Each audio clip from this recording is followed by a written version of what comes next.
my outline, citations, and references. These are my 3 co-workers that are going to be my live audience.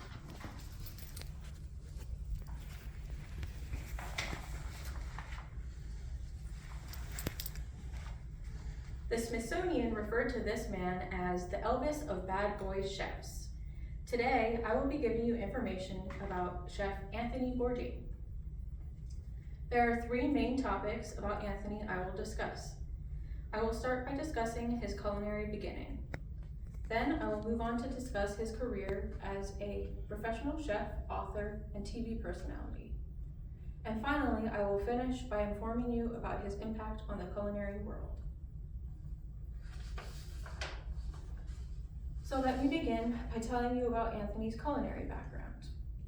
He originally attended Vassar College in upstate New York, and over the summer he worked as a dishwasher at a local restaurant called the Dreadnought. This was in Provincetown, Massachusetts.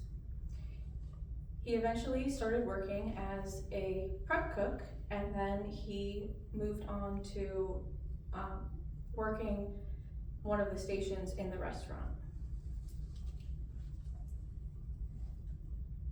He switched majors to culinary arts, where he attended the Culinary Institute of America in Hyde Park, New York.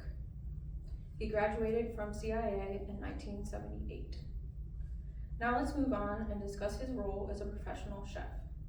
He ran some of the most prestigious restaurants in New York City, including Brasserie Le Hall.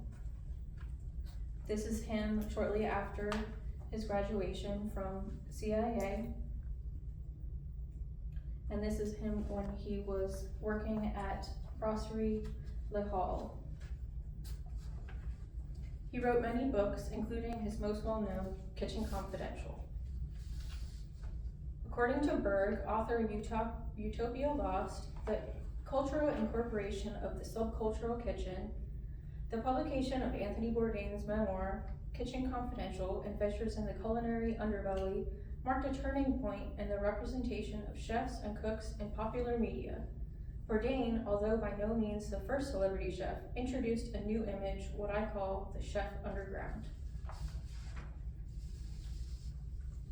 He starred in TV shows, including his most well-known, Anthony Bourdain, Parts Unknown. In the article, Anthony Bourdain, Parts Unknown in Africa, People magazine stated that Bourdain broke bread with people from all walks of life, from heads of state to Syrian refugees, with meals serving as a grand equalizer. This photo shows footage from his show, and this is another photo from Anthony Bourdain, Parts Unknown.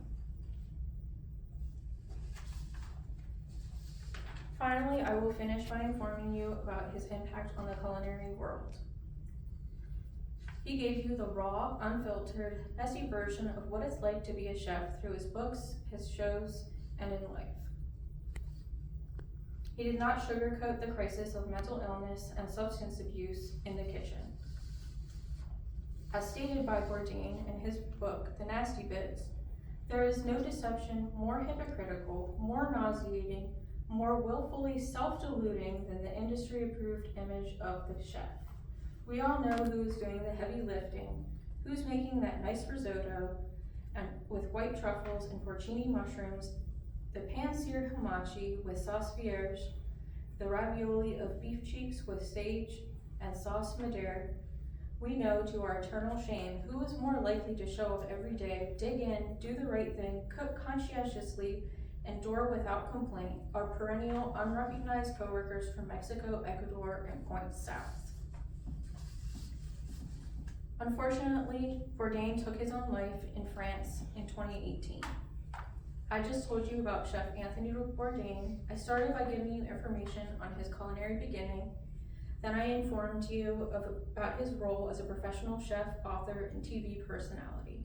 Lastly, I gave you information about his impact on the culinary world. Anthony Michael Bourdain was a great innovator of what it means to be a foodie, and I will be forever grateful for the impact that he has made on me as a chef and as a human being. Thank you.